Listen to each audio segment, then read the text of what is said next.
So hi and welcome to this webinar brought to you by NetSupport. I'm Mark Anderson, Head of Education at NetSupport, and today we're going to be exploring how to use data analytics to drive instruction.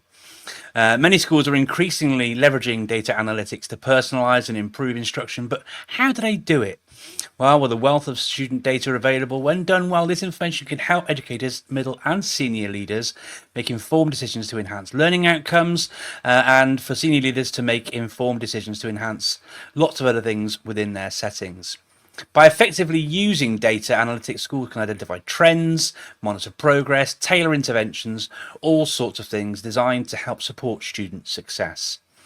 But with so many options available, what can we do? Well, today I'm delighted to be bringing on two guests who know very well what to do.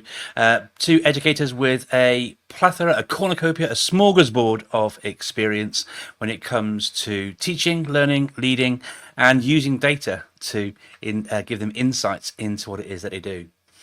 My first guest is someone who is a superintendent of the Brigantine Public School District. It's Glenn Robbins. He's served as a school superintendent in New Jersey since 2016. Prior to becoming a superintendent, he was a middle school principal, a high school assistant principal, a high school social studies teacher, and a high school varsity coach. He's been recognised across the world for his innovative school and district improvement methods and has featured in numerous conferences, books, podcasts and other publications. He's been named as a top 100 educational influencer in the US, a NAT Technology, AI, Innovation and Application Superintendent of the Year, along with many, many more accolades. Welcome to the webinar, Glenn. I'm absolutely delighted to have you come on and share with us today. Really looking forward to hearing your insights as we move through the conversation. Our second guest on the webinar today is Olly Lewis. He's a deputy academic at Amity School in Abu Dhabi, and he's an international school senior leader recognised as having a broad set of leadership skills and a strategic approach to transformation, having held senior roles in the UK, state and independent sectors, as well as schools in the Middle East. Reinforcing the impact of his work, he's won a whole plethora of awards, including 2 Guess Awards. Yeah, one wasn't enough. He's a 2-time ISC Research Ed Rupter, Global Ed Tech and Guess Awards judge, Microsoft Fellow, MIE expert. The list continues. I'm really delighted to welcome for the conversation today, Mr. Olly Lewis. Welcome to you too, Olly. How are you doing, Glenn? I'm wonderful today. Thank you so much for having me on the show. And I'm excited to get talking. Yeah, so far it's all been about me, so I will shut up soon, I promise. Olly, how about you? How are you doing? Yeah, really good, Mark. Thanks for inviting me along to this. I'm looking forward to kind of the dialogue and discourse between Glenn, Mark and yourself, and actually what I can learn not only from this process, but from what Glenn is doing in his work as well. Brilliant. Yeah, the world is never really as big as it seems when it comes to being able to have conversations like these. So let's just dive straight in. And could you start by sharing a little bit about your work and why data analytics and education is a priority for you, Glenn? Yeah, so I'm a proud superintendent of the Brigantine Public School District in New Jersey in the United States. And let's be perfectly honest, we can do a lot of things each and every day, but data is a requirement for us to actually dive down into what's truly going on. So anywhere from test scores to what's going on student behavior wise to going on to culture and relationships in our building. We use data a lot for that, for culture building. So everything and anything, you obviously have to keep your ears and your hands on the ground to understand what the culture and the beat is going on in your districts. And that's why we're constantly using data to break that down to truly help us excel to where we want to be and push our kids forward. No, brilliant. So I've always shared, data is meaningless until it's given context, then it becomes information, right? And so having, that context applied can give you so many insights, can't it? Olly, how about yourself? Many of the same reasons that Glenn has identified there, around just monitoring and tracking pupil performance, but also for kind of context for viewers in the UAE, it's part of the inspection framework for schools out here. So having a really tight handle on the data and performance of your students, whether that's internal or in external kind of benchmarking tests, whether that be kind of GL, CATs, GCSEs, A levels, or any of the kind of common core curriculum that you might sit, or even the kind of ministry subjects like IBT tests. I think it's really important that you have those insights that you can then act upon, whether that's in the moment or informing kind of future planning. You've got to do something with that data. Schools are great at collecting an awful lot of it, but is all of it actually useful? Well, that's a good question to ask, and we might sort of dive deeper into that in a short while. But I wanted to start with the first sort of big question for yourself, Glenn. As a superintendent, how have you seen data analytics impacting instructional decisions at a school or a district level? Because, you know, does it work the same sort of way across all schools? You know, what sort of ways have you seen it making an impact? Yeah, I think, Ollie said it really good. We're really good at collecting a lot of data, and then we don't do anything with it, and or we truly dive down. So we've been very intentional about what programs we're using. Like Ollie said, the test scores, the teacher performance, teacher attendance, kid attendance, and so forth. Looking at that and saying, all right, who do we need to go and look into to have a conversation with about why they're not being in school, whether it's staff and or kids. And then it's also the same thing when we're using multiple programs, through applications on the computers. Working with my IT department, my CTO, and my director of curriculum instruction, saying, all right, what programs are we truly using? Let's see the data usage here. And are we truly using it? And if we're not, let's get rid of it, save some money, and put it elsewhere that we need to be able to use it. One of the great things we've been able to see, some of the Ollie's remark, was seeing our math and our English scores go up because we've been very intentional about what we need to do in those particular areas. Those kids are struggling.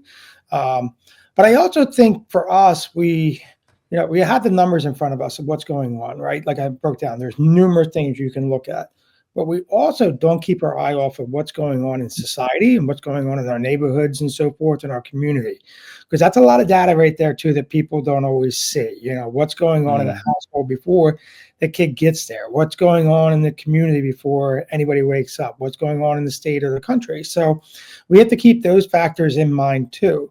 To give you a perfect example right now, we're at the height of flu season right now.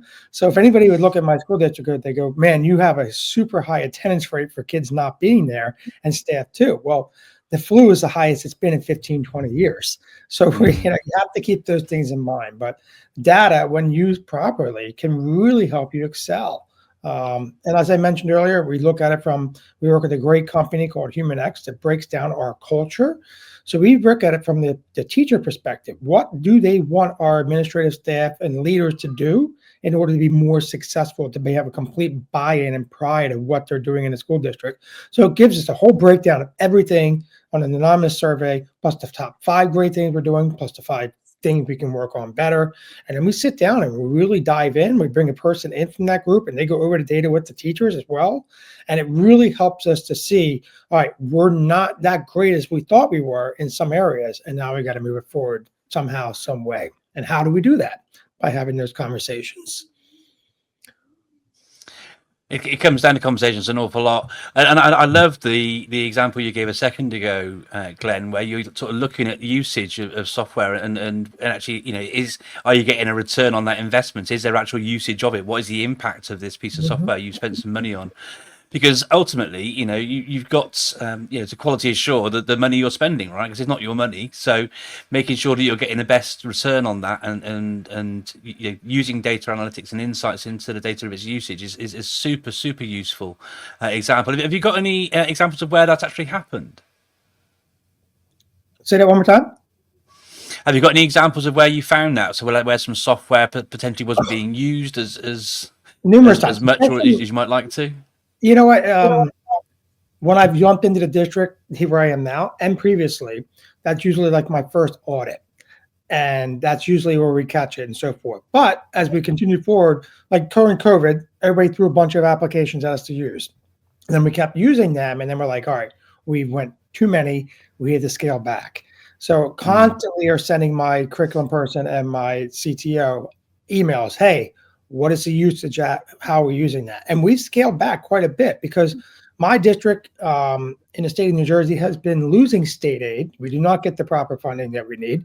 And with that being said, I have to be very diligent. And as you said, I'm responsible for every dollar taken out of our budget into a public school district. So I have to be able to exemplify and show that we are using that money properly. Yeah, it's so important, isn't it? And the buck, for want of better words, does stop with you, doesn't it, Glenn? So Yes. yeah, Yes. brilliant example, and yeah, I'm loving the conversation so far. Ollie, I want to bring you in. You've worked in schools, here in England, extensively, in the Middle East as well. So what strategies have you found effective in leveraging technology to enhance lesson planning with data insights? Sort of thinking about a more sort of granular level in the classroom. Yeah, I really like how Glenn started out his response there. He used the word intent. Effective lesson planning does start with the clarity of intent. What do you want the students to learn? What skills are they developing? And how do you go about measuring that progress over time? So in terms of leveraging educational technology, it requires a combination of things that we would want from that technology to support lesson planning. You want real-time data analytics that are actionable. You want an element of automation from that tool, but also let's not forget the teacher in the room. They're the most important person in there. So their expertise is pivotal in all of this, kind of technology aside, something that we've probably all advocated for. And I know, Mark, you've advocated for this for a very, very, very long time. And that's a pedagogy first approach before we do anything. The technology should serve as the tool that not only enhances teaching, but also enhances learning through those kind of evidence-informed decisions and data that you get through. So having tools that are smart in terms of the diagnostics are really supportive of planning and informing the next steps in learning. Whether the tool is adaptive, the most important thing is it can gauge knowledge and it can actually help inform differentiated or scaffolding instruction so that the teacher has that tacit information to move learning forwards and knows the next steps around what to do. And, we've touched a few times already on the fact that we collate and generate huge quantities of data. And whether you're looking at that from an informative viewpoint of behaviors, so my context is we're a Microsoft ecosystem, insights within Microsoft Teams is invaluable to us. Google Classroom has the same kind of analytical tool sat behind it. These platforms help us quickly assess behaviors and then trends that we might find in learning. And it's invaluable to us as educators because it reduces our workload by providing us that kind of data, and it enables us to start to triangulate aspects. So we're not relying solely on one particular source.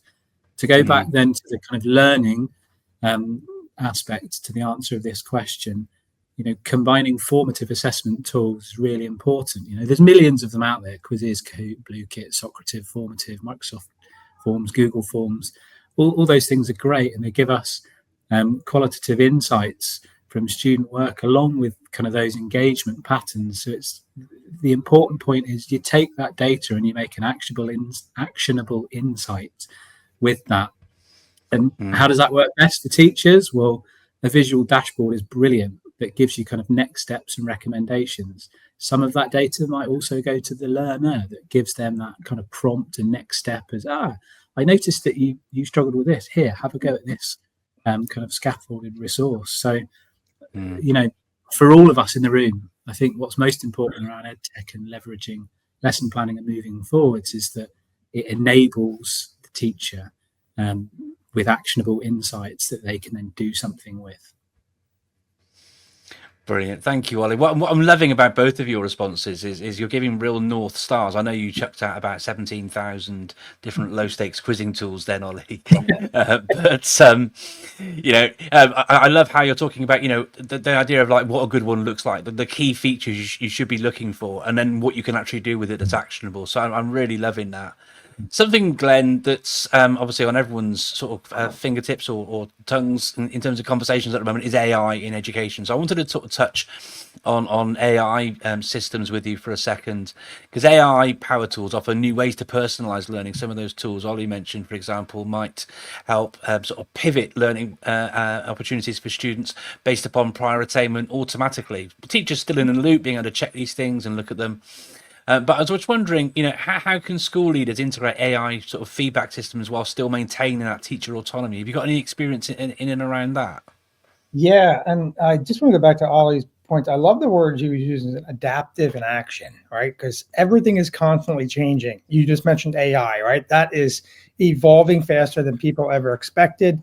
And here we are. And then you got to put it into action with your teachers, who are the main group. And Ollie, I don't know about you, but there's been a couple of times where our Wi-Fi has gone down and we had to go OG, old school, man, and just do back to teacher autonomy. And that's what hopefully your teachers have, is that autonomy to be able to thrive and use AI when the system's up. So for us, I walk into classrooms, to give an example. I walked into a 7th grade math class last week, and a teacher said, hey, come sit and watch this on my computer. And all the kids were working on there, and you could see the analytics coming right up on his computer saying what they got right, what they got wrong. And then it breaks it down into, all right, these are the areas that the kids are putting in that they need to work on more. So it helps him to go back and say, all right, this is the area of the lesson that really I did not get across, and how do we get better at this? I also love the fact with AI evolving, we have some teachers for our special ed department that have been thriving on this. And I'm super proud of this, because they are now differentiating a lesson based on what the kids' needs are. So give you an understanding of reading, right? They might have a hard time with comprehension or phonics or whatever it may be.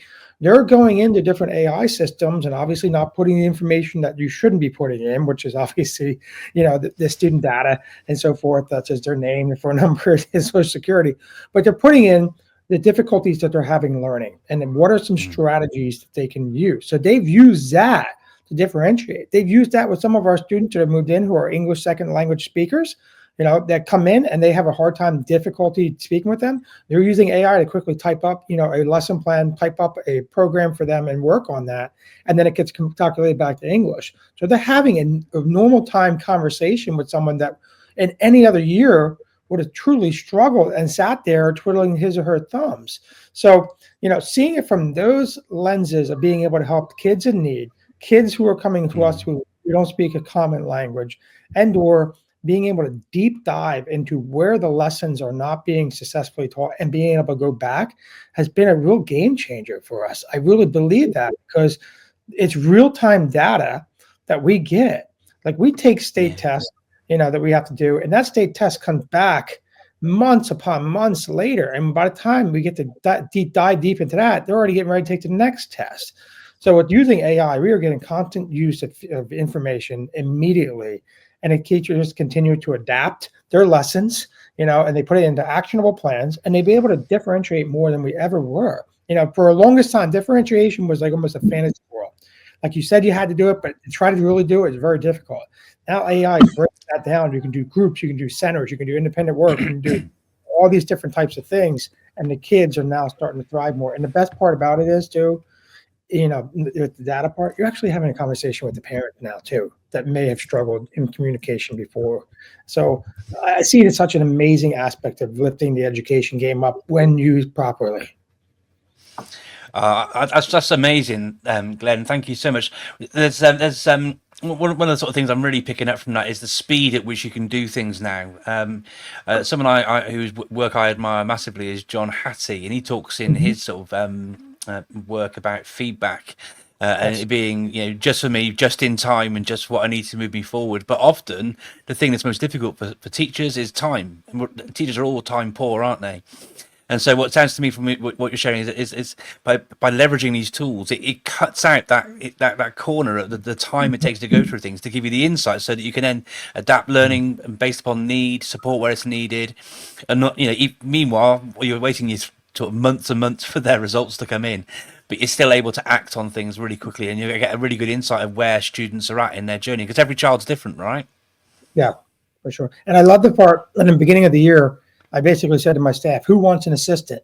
And everybody's hands went up, right? So that's all right. Now you have it. We use a certain AI tool that in our district, we allow them to use many others as well, but there's one we really focused on.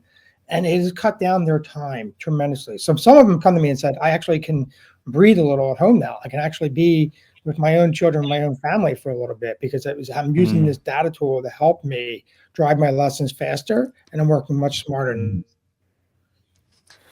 Brilliant, and I really enjoyed something else you shared in your response, Glenn, as well, about sort of data protection, data privacy things, and we'll jump onto that in just a moment, because it is super important that we do things like anonymize children's data and all these different things. But before I do that, Ollie, I wanted to ask you. You've written a fair amount about evidence-informed teaching. In your experience, how can AI help teachers tailor interventions to address learning gaps effectively? I mean, I think Glenn covered that a little bit before, but are there any sort of evidence bases behind any of these things? Yeah, what I really liked about Glenn's answer there is he's talking about augmenting, not replacing teachers, and I think that's kind of a key point in there in terms of kind of evidence bases around lots of this. Teacher expertise is kind of crucial in all of that. The most effective applications align with principles from evidence-informed teaching, whether you're looking at some of the work of Barak Rosenshine and scaffolded instruction, spacing out your practice, retrieving information, and kind of those I guess nuts and bolts of teaching.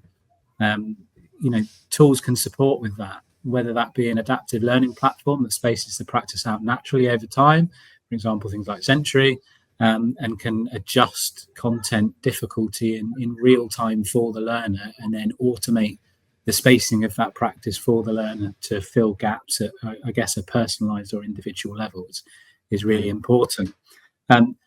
Paired with that, then, I think it's really important, as all of the work of Dylan William, a kind of hero of mine, you mentioned Hattie, I'm going to go down Dylan William. He talks about formative assessment an awful lot, being one of the greatest levers for moving learning forwards. And actually going back to Hattie then and tying that idea of just in time, just for me at the right time, how we deliver feedback to learners and how they can receive it is of crucial importance. So the shorter you can narrow that gap between the feedback, the better.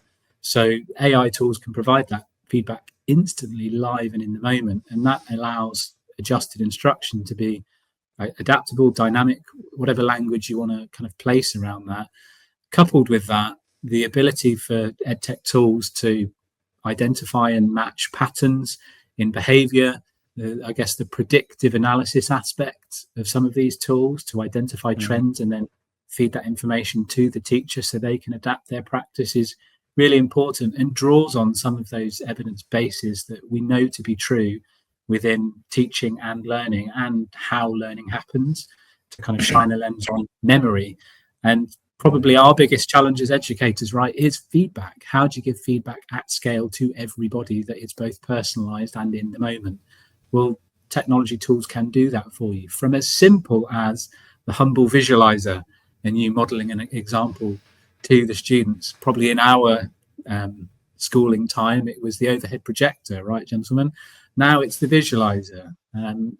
Tools like that, all the way through to AI tools, can make that happen. They can automate lots of this so that it's actionable for student and teacher. Brilliant. And I want to come back, because all these things are really, really useful, and obviously we want to better use and leverage technology so that it can help. With all these things we want to try and do, like cut out the time for teachers to do things, to free up their time, to enable them to spend time with children, focusing on supporting them where it's needed, all these different things. But the devil's often in the details, isn't it? And whilst I'm not an expert on sort of UAE and US law, we are incumbent and restricted by, quite rightly so, data protection principles. In the UAE, you've got some data protection laws from ADEC, the Abu Dhabi Department for Education and Knowledge. In the US, you've got regulations like FERPA, you've got COPPA, you've got NIST RMF. I've been doing some research. We've got the CSF, cybersecurity frameworks, all these different things. Question for both of you. What impact does it have, and how do you mitigate risks, and how do you still make it work when you want to use these tools, but you've got to be mindful of how it uses student data and all these different things? You touched about it on it first of all in your response before, Glenn. Do you want to start with that one, and then Ollie follow up? Sure, I was going to have Ollie go, but okay. I can start if you want, but go on, Glenn. You know what? I think it's just repetition from the leaders talking to the staff and saying, "Hey, would you want your information out there?" It's the constant over and over again. Be mindful of what you're putting into your systems. Be mindful of who you're sharing this with. This is stuff you learn in education, undergraduate and master's program and so forth, but it needs to be continued, and for people to hear something they already know to empower them to continue to move forward. So look, we have these amazing tools, but would you want stuff in there to be able to steal your data? And we know data is so super expensive right now, and what it's after from all these different companies in the world, or hackers, whatever you want to call them, trying to get after that. But you have to repeat your message. Please be mindful of the information you're typing in. All right. I do not put your information in. You certainly should not be putting somebody else's information in. And that, it's funny as you say, as you think about it, just not only for AI, but like just for anything else. When we use YouTube a lot, or we're using our Spotify for our podcasting and all that, we have to be mindful and remind the kids, like, they're proud to talk about their work, but hey, you can only say your first name and your first letter of your last name. You're not saying where you live, or you're not saying your birthday. You're not saying all these little things that can add up. So it's not just teaching the teachers, it's also teaching the kids, which is why we put an AI class and cybersecurity class in our 8th grade level, so they can start working on that and understanding that the world is more than just, quick YouTube videos and Instagram videos and TikTok and all that. It's so much more they're putting in. So we're trying to help not only our staff, but also our kids, so we can be better safe-wise if information going out there. No, it's so important, and obviously there's a flip side as well about sort of recognizing things like deep fakes and all these sort of things as well. It's a minefield for young people. Ollie, did you want to sort of add your sort of UAE perspective to that, and how you have to manage things out there? Because obviously context is important. Yeah, sure. I think, you mentioned ADEC and kind of compliance. I guess what I would start with, just to kind of come out on a macro level, I think it's important that schools adopt a positive approach to data governance. I think that's really important, that you ensure not only are you compliant with whatever framework you're operating within, it's important that you have that kind of context and then start to work sensibly, not only with your IT team but the vendors. Like what regulatory compliance framework are you working to? How does that work with us? Obviously, anyone that's now using a new tool should conduct a DPIA, data protection impact assessment, before they kind of navigate that water. Rightly, as Glenn has said, you've got to make sure that you're training your staff and your students. Let's face it, it's great to hear that you're doing that in your district, Glenn. In our school, we're starting to run now an AI course for students on top of our normal computing course. So they're getting kind of what AI is and how it works and what it means in the world and future readiness. But they're also getting that kind of cyber awareness and what does it mean to be online, and what is a digital footprint, and all of those kind of important aspects as we move forwards into the world. If I can then jump back into kind of our local regulatory inspection, I think it's a great thing that ADEC have moved in this direction with their digital policy. But it's things like, Glenn, can I have your bank details, please? Of course, you're going to say no to that, right? Because data is now currency in large senses. So we're now moving to a position where single sign-on and authentication and multi-factor authentication are a thing, to ensure that we have, I guess, guardrails in place to make sure that the data that we use and consume and create is actually protected and not as easily accessible. We're now being asked, whenever we work with vendors, to make sure that their platforms have strong encryption within that and specific access controls. So we're expecting to receive another kind of addendum to that framework from our regulator to say, right, these are the things that vendors must be compliant with. And then we're starting to kind of see and hear murmurings that we should expect to receive and ask for parental consent for their children to use the technologies that we're using in schools. And I think that that's a positive move, because the data that we generate and collect is about their child.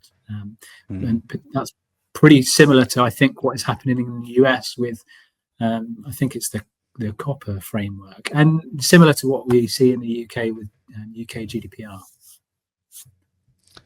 No, absolutely. And it's difficult to, you know, when you look at it all in the round, there's an awful lot to consider, isn't there? And be mindful of.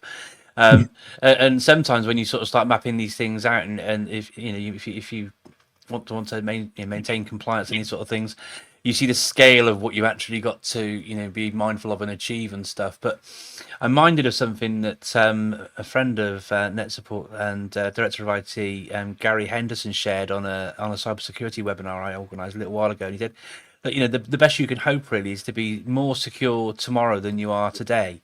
And I think that was, you know, really, really useful advice. Thank you both for sharing what you have there. Data tracking is huge. I'm just going to jump back to you with another question, Ollie, if that's all right, because in leadership, you know, obviously with the buck stops with you. It obviously is important for teachers to be compliant as well. But what practical steps, Ollie, do you share with your sort of teaching colleagues, so that when they're using AI or any sort of educational technology where data tracking might be involved, how can you make sure that whatever they're using enhances, but rather than complicates teaching and learning? I think that's the key, isn't it? You want to make sure that what you do is impactful rather than being overly complex. You know, if I can just shine a spotlight on you, are a fantastic moderator. You know, if it adds to your workload rather than streamlining a process, should that really be something you're doing? And if you are still in that boat post having training, you probably need to put more training on because the technology isn't serving the purpose and resolving the issue that you have across your organization in the first place. For me, I would distill it down to a few different things.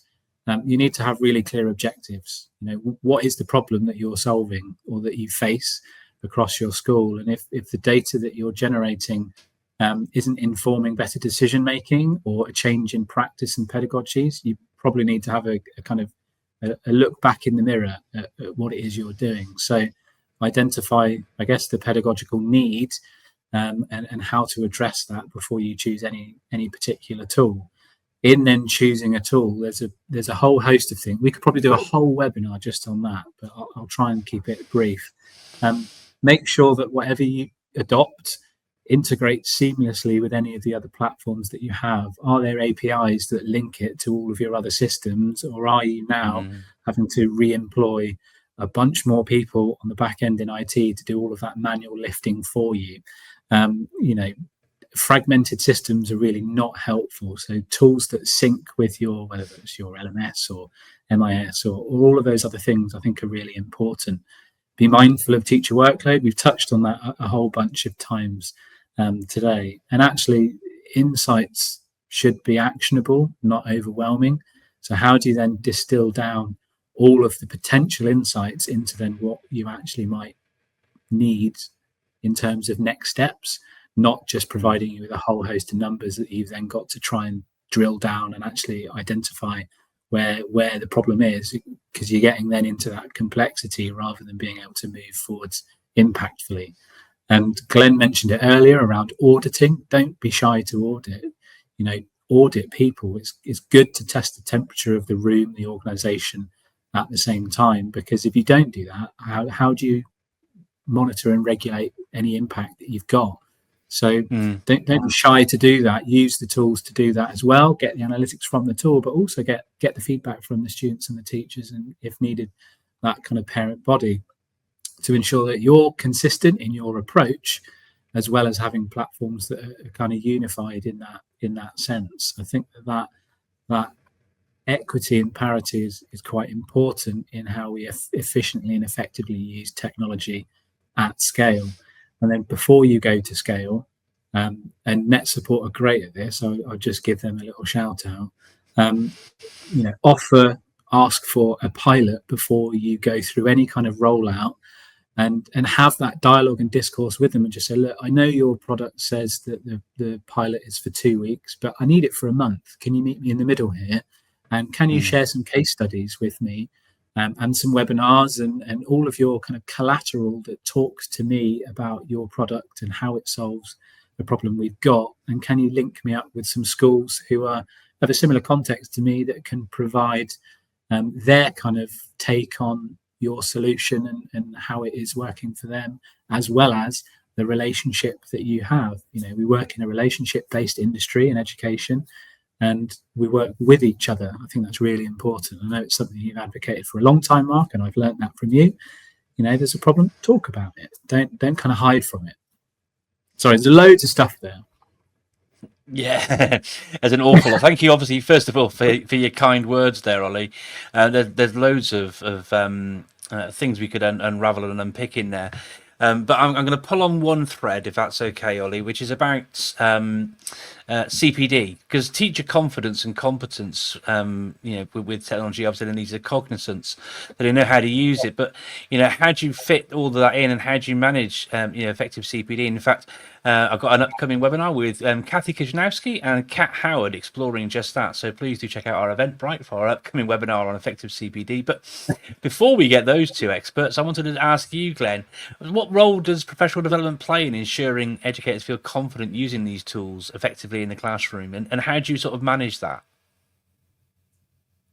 I just want to go back. I had to cross off a bunch of things that Ollie had already said. So that was just awesome. Awesome. I hope that the audience goes back and listens to those nuggets of wisdom, because they are spot on about everything he just said about that data. If I can add just one little thing, I think the one thing we always get a conflict with when it comes to that data part is when we sit down and we say, all right, here's the data from these programs that we're using. And then we say, but here's the kid's grade in your class. And that has always been a spark of conversations, like, why is there such a disparity? Sometimes it's very close, sometimes it's not. But that's the only thing I'd add. But I hope your listeners go back and listen to that several times. So Mark, I'm sorry, Ollie.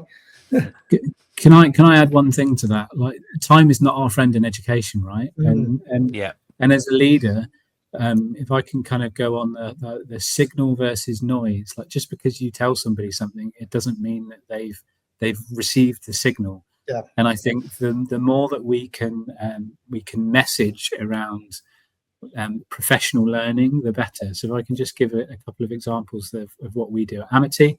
And for everything else, you can read more about the 5 C's of digital cognition in our book that's being released. I should point at you, Mark, next month, called the EdTech Playbook. We should signal that as often as possible. So we've got a whole school SharePoint at Amity.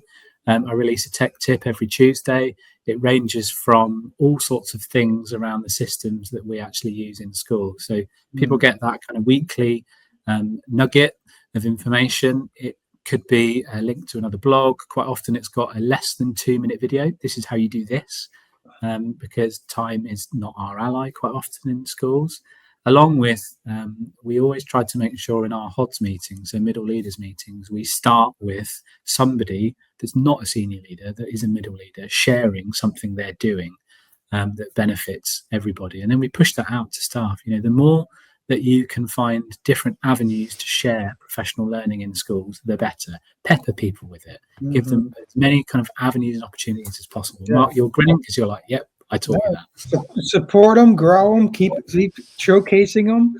That's the one thing that, get back to my question, like, you have to be able to showcase the great things that are going on. You don't always need to go out and get professional training from someplace else, because you might have it right down the hallways of your school. Yeah, exactly. So, and ultimately, like Ollie was saying, is you have to model it. Words are one thing. Action is something that people remember for years to come.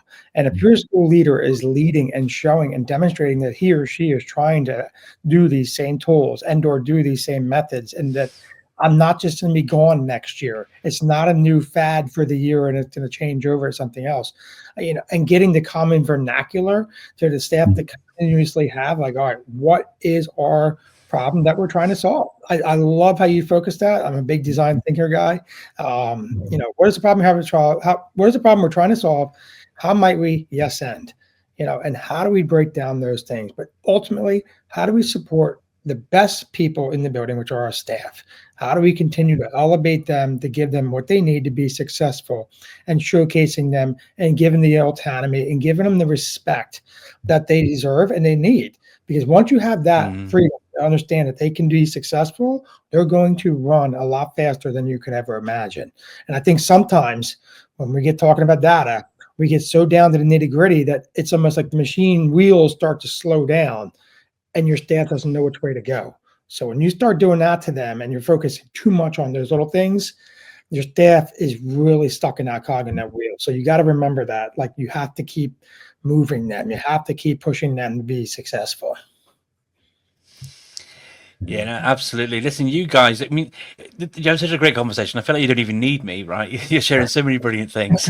One of the things I loved in what you shared there, Glenn, was about that thing about leadership, where it's so important to not just sort of talk the talk, but walk it as well. Because being vulnerable and recognizing and showing what it is that you're doing, and you're doing these things with people rather than doing them to people, I think that's really good sort of servant leadership examples there. Something that massively aligns with my values as well, because we're all in it together, aren't we? Right? Yeah. Without a doubt. Without a doubt. And I think sometimes we forget about that.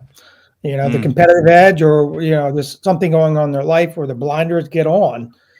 Sometimes we have to take those blinders off and remind people and show people the much bigger picture that's going on. So I hope that people can always remember why they sat down in that interview chair when they got the job and said, this is the person I'm going to be, and continue to make a change.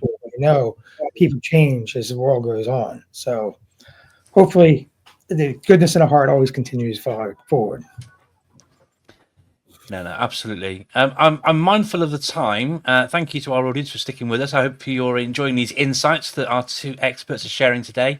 I'm going to start to wrap things up a little bit now. I'm going to jump on to a slightly later question in the ones which I shared with you both, gentlemen.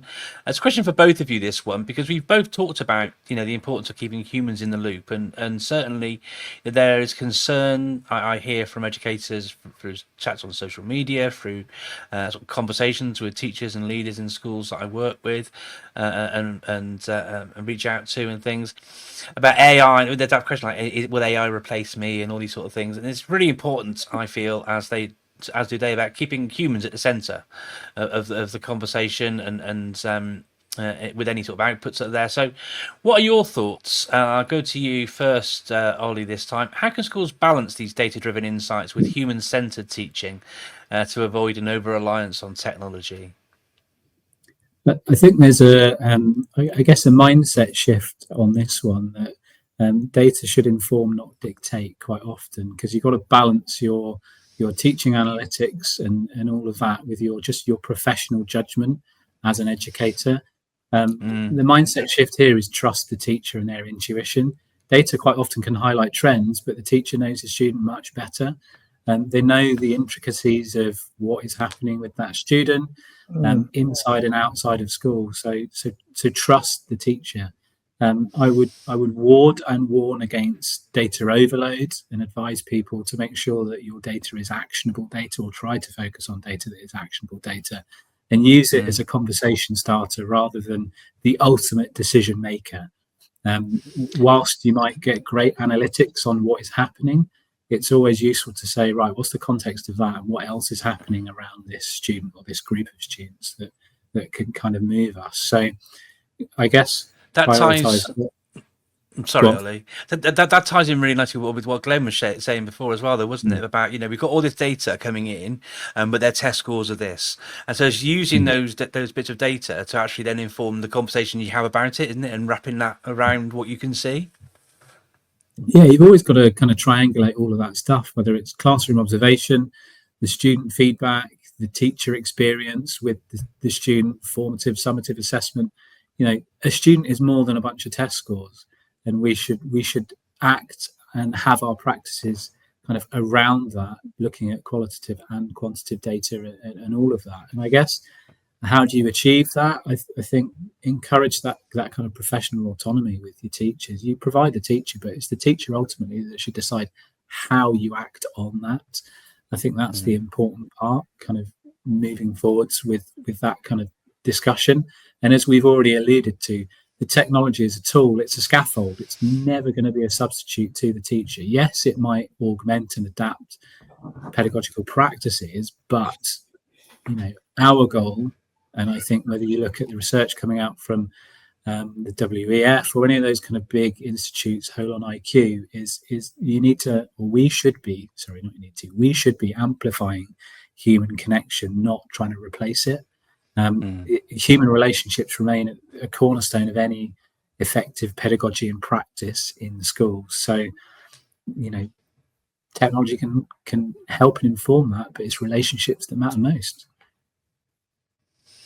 Thank you, Ollie. Well, what are your thoughts, Glenn? I echo a lot of his thoughts, to be honest with you. Once again, I'm crossing off on my paper. But I think looking at it like this, AI is not going to replace teachers, but it's going to replace teachers who are not comfortable using AI, right? So it's continuously to advance the kids forward, like we talked about earlier in the show. But ultimately, the job of a teacher is to focus on the whole child. And Ollie alluded to that in many ways. You know, you can't always just base certain data points based on one thing or two things, because you don't know what took place the day, the week, the month before in that child's life. You know, there's so many things that can happen. They could have been displaced, it could have been death, it could be lack of food, it could be, you know, a religious holiday. It could be so many different things that are throwing their normal days off, that they're coming in a funk and they score really bad. I've had kids before who purposely come in and just, you know, on the test or application say, I'm hitting this button because I'm just in a bad mood and I'm not going to take the test. That's where the teacher always comes in. That's where the teacher is not going to be. They know what's going on in that kid's life. They know they can talk to the parent and say, all right, what do we need to do differently? That's the whole aspect of the whole child. And never forgetting that they're not just a data point, like Ollie said. They are a human being that needs love, support, and relationships more than ever, especially at the younger levels. So I look at it like that, and I also look at it like a teacher that's using AI is showcasing to the kids on how they're going to advance in their world, not going back to what was comfortable 10, 20 years ago in my world. You know, so allowing them to have the freedom to demonstrate and use different technology tools to advance their lessons, that once again showcases role models to the kids, and they will continue moving forward. That's my best data points, is when we present and take kids all over these different conferences. They were just on the national news the other day talking, two of them, fourth graders, that looked like they were perfectly scripted, and they weren't. They were speaking from the heart. It was wonderful. Look at that data point right there. Like, those are the things that we go back to our whole child because of what teachers do to make it special. They take the data and they take the other data that you can't see on a piece of paper, and they bring it together and make hopefully the life of that kid's much better than before. Thank you both. I mean, what you're saying to me there really is whilst data is helpful and important, it isn't the be all and end all. It's just part of the picture. And I think that's a really good message to be sending and sharing, because, like you say, relationships and between teacher and students and pupil are the cornerstone of everything that happens in the classroom. It's what happens when you see them in the lunch queue. It's what happens when they see you in a supermarket and think, crikey, they're not actually in school. You know, you actually live in a teacher cupboard. So it's all those things coming together. Thank you so much. I'm going to wrap things up with one final question, where I'd like you to just share. I'll come to you first, Glenn, if I could. A single piece of advice you'd give to an educator and or a leader looking to make better instructional decisions using data. What's your one sort of top takeaway bit of advice, Glenn? My top takeaway is networking.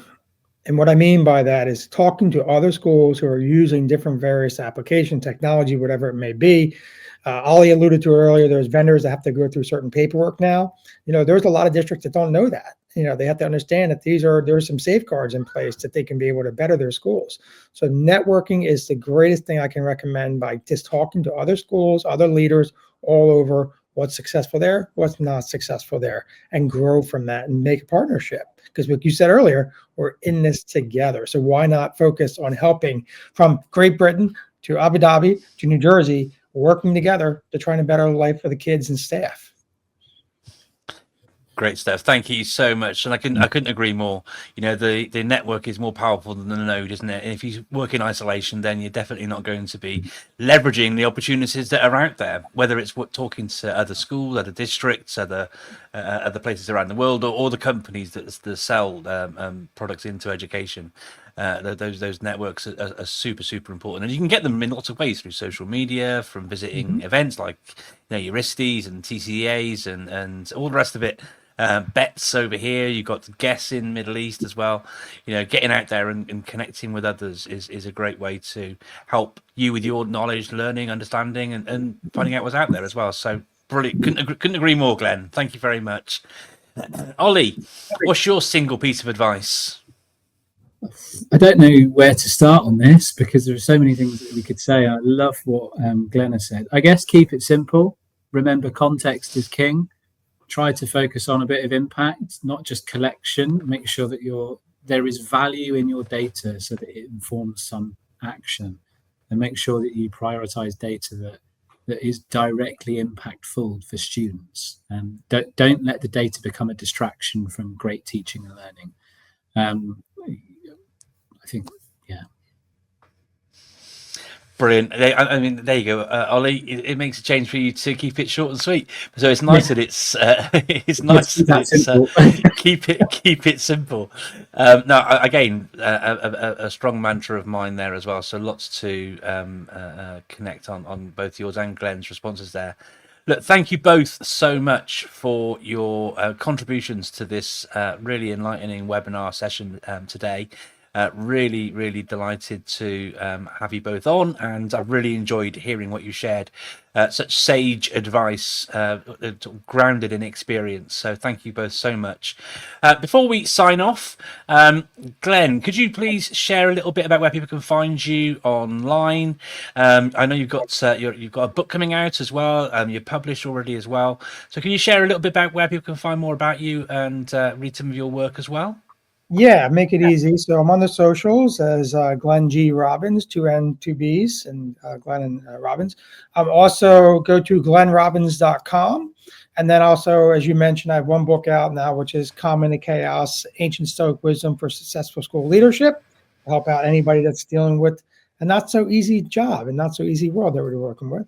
And my next book comes out next month, March 11th, which is I Won't Back Down, How Educators Can Turn Rejection into Redirection. So basing it off of music and educators coming together and how it works from being rejected from job interviews, rejected from ideas, rejected from so many different things that you'll have, and how famous musicians throughout the years overcame that as well. So I'm excited for that, but glennrobbins.com. And I'll say it again, we're in this together. If you reach out to me, I'd love to try to help you out in some way, or maybe you help me. So I appreciate that. Oh, brilliant stuff! And I won't back down. Was it Tom Petty single, that one as well? Yes, it is. Yes, it is. There you go. Showing my age there as well. Did you know why I chose that song? You know, Tom Petty. You know, he was good friends with George Harrison and the Beatles. Yeah. I'm a big fan of the Traveling Wilburys, as it goes. Yeah. So with that being said, quick little tidbit. I know you've first been time, but Tom Petty wrote "Full Moon Fever" that had "Full Moon Fever," "I Won't Back Down," all these 5 or 6 major singles. And the producers of his records previously, and he's already a star, said it's not going to be a hit. We're not putting it out whatsoever. So he was totally down in the dumps. He goes out to dinner a little bit in a couple weeks later with a gentleman named George Harrison of the Beatles. And George says after at dinner, hey, let's riff on some of those songs. Other producers are there. They went nuts over the song. And then basically the other producers of Tom found out about it. They produced it and then boosted him up. So had he not had George Harrison of the Beatles, he would never be where he is today. Think about that. So friends working with others. And the cool part is, I dare you to YouTube it afterwards. Check out the drummer and check out the person playing in the background. You have Ringo Starr and George Harrison playing in the I Won't Back Down music video. So you never know where friends come and help you push you forward. So that's a great message there to wrap up from yourself there, Glenn. Thank you so much. Please do check out Glenn's website and check out his previous book and the forthcoming book as well. Thank you so much, Glenn.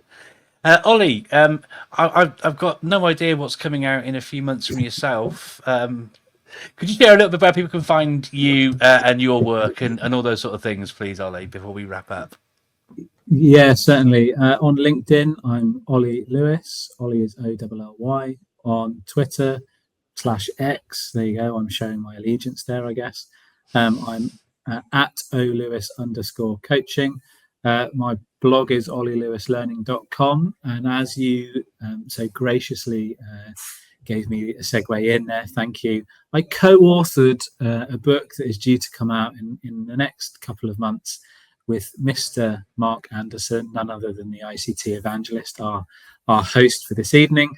The book is called The EdTech Playbook. It's with John Catt and Hachette Learning.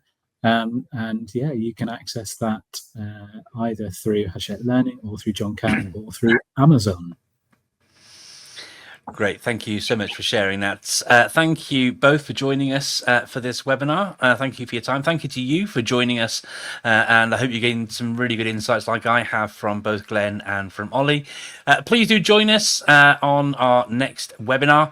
And don't forget to hit the subscribe button and to follow us on socials, NetSupport Group on LinkedIn and X and on Blue Sky. And I could keep going listing them, but look for NetSupport Group and you'll find us and you'll be all good to go. And if you're looking for some resources around this, please do visit our website. We've got lots of digital citizenship resources and other bits and bobs, all tailored to help you, free to access as well, at netsupportsoftware.com. But for now, thank you so much for joining us and we'll see you on the next episode. Cheers.